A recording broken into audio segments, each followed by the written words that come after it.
శ్రమ దోపిడీ చేస్తే ఊరుకోమంట. ఈడనేమో చేసిందే శ్రమ దోపిడీ. ఈడ శ్రమ దోపిడీ చేస్తే ఊరుకోమని రాసిర్రు. ఏమయ్యా మీకు మీ మీ వీళ్ళది ఎట్లుంటదంటే ఇంకో లెక్కలు చూపిస్తా. మూసీది ఏడొచ్చింది? ఈయనే కదా వచ్చింది. ఈయనే వచ్చింది కదా. ఈ కాంగ్రెస్ మంత్రులే ఎమ్మెల్యేలు ఎట్లుంటాయి అంటే చూపిస్తా నేను. ఇది కొంచెం జూమ్ చేయి.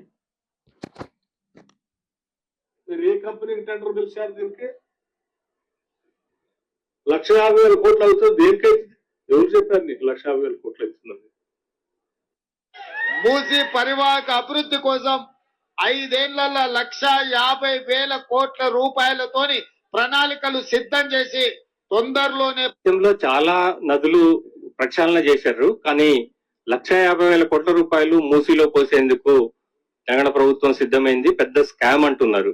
అసలు 1,50,000 అవుతుందా సార్? ఎంత ఎస్టిమేషన్ ఉన్నది? మీరు అసలు ఇప్పుడు 100 కోట్లు అవుతుందా, 50 కోట్లు అవుతుందా, 150 కోట్లు అవుతుందా, 1000 కోట్లు అవుతుందా, 50,000 కోట్లు అవుతుందా, 1,00,000 కోట్లు అవుతుంది అని నిర్ధారణ వారంతటే వారు వచ్చి 1,50,000 కోట్లు అవుతాయి అని గ్లోబల్ ప్రచారం చేయడం తప్ప. ఇంట్లో దీన్ని బట్టి మన దౌర్భాగ్యం ఏంటంటే ఒక రేవంత్ రెడ్డి చదువు ఏందో మనకు తెలియదు. ఇగో ఈయన ఐటీ మినిస్టర్, ఈయన ఉప ముఖ్యమంత్రి. వీళ్ళిద్దరూ చదువుకున్న వ్యక్తులే, విజ్ఞానం గల వ్యక్తులే. బట్టి విక్రమార్క కానీ లేకపోతే దుద్దిల్ల శ్రీధర్ బాబు కానీ ఇద్దరు కాలేజీలకు స్కూళ్ళకు పోయి చదువుకొని మంచి లోక జ్ఞానం ఉన్న వ్యక్తులే.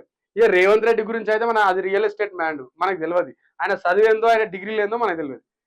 ఇప్పుడు ఈయన నోట్ల నుంచేమో 1,50,000 కోట్లు వచ్చి అవుతుంది, పెడతాము, అందులో 166 కోట్లు పెట్టినాము అని ప్రతిరోజు మూసి మీద ఆయన మాట్లాడుతూనే ఉన్నాడు ముఖ్యమంత్రి.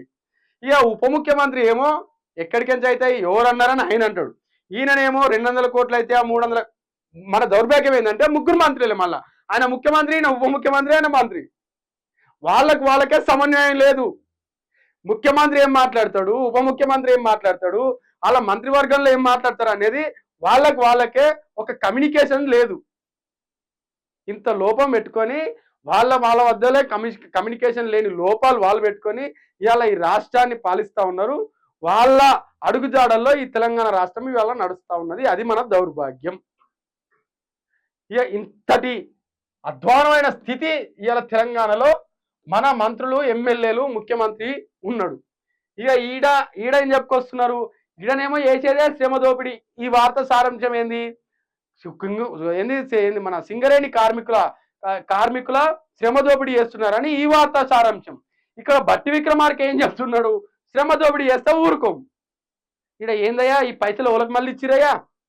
అయ్యా ఉప ముఖ్యమంత్రి గారు, బట్టి విక్రమార్క గారు, ఇదే రైతుల కోసము ఖమ్మం జిల్లాలో మీరు పాదయాత్రను చేస్తే మీకు ఎనలేని అభిమానం ఖమ్మం ప్రజలు అంటగట్టిరు. మరి మీరు ఏం చేస్తురయ్యా? ఇక్కడ శ్రమ దోపిడీ చేస్తూ ఉన్నారు. ఇక్కడ శ్రమ దోపిడీ చేస్తే ఊరుకోం. తప్పు మేమే చేస్తాం. తప్పు చేసినామని అంటే మాత్రం తంతం అన్నట్టు ఉంది మీరు చెప్పే వార్త. అర్థమైందా?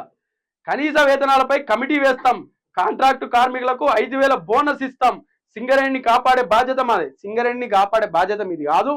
ఆల్రెడీ ఇదే సింగరేణిని కేంద్రానికి అప్పచెప్తూ కిషన్ రెడ్డి మీరు ఒకే వేదికపై ఆ టెండర్ల మీద సంతకాలు, ఒప్పందాలు కూడా అయిపోయినాయి. అది కూడా బాహటంగానే ప్రెస్ మీట్ ముందే మీరు కూర్చొని ఆ చర్చలలో మీరు కూడా పాల్గొన్నారు. మీరు సింగరేణిని మీరు ఏం కాపాడరు. మళ్ళా గదే బీఆర్ఎస్లు రావాలి, గదే తెలంగాణ బిడ్డలు రావాలి, మళ్ళా గాడినే పోయి ఉద్యమాలు, పోరాటాలు చేసి ఎట్లా పట్టుకోతారు కొడుక, ఇది మా ఆస్తి అని మళ్ళీ మేమే గలమెత్తి నిలబడాలి. మీతోటి ఏమీ కాదు. మీకు పాలన చేసే చేత కాదు, మీకు ఉద్యమాలు చేసే చేత కాదు, మీకు క్వశ్చన్ చేసే చేత కూడా కాదు. మీకు ఏమొచ్చు అంటే డైవర్షన్ పాలిటిక్స్ వచ్చు. ఆ స్కిల్స్లో మీరు నెంబర్ 1. మీ అంత నెంబర్ 1లో ఎవ్వరు లేరు. డైవర్షన్ పాలిటిక్స్లో మీ అంత నెంబర్ 1గా తెలంగాణలో కాదుగా, ఆఖరికి కేసీఆర్ను, నరేంద్ర మోదీని, మీ కాంగ్రెస్ పార్టీ ముఖ్యమంత్రి, మాజీ ముఖ్యమంత్రి వైఎస్ రాజశేఖర రెడ్డిని కూడా మించిరు. మీరు అంత డైవర్షన్ చేస్తూ ఉన్నారు. ఇవాళ మీరు చేసేదే శ్రమ దోపిడీ, మళ్ళీ చేస్తలేము అది అని వంకరాలు పొంకనాలు.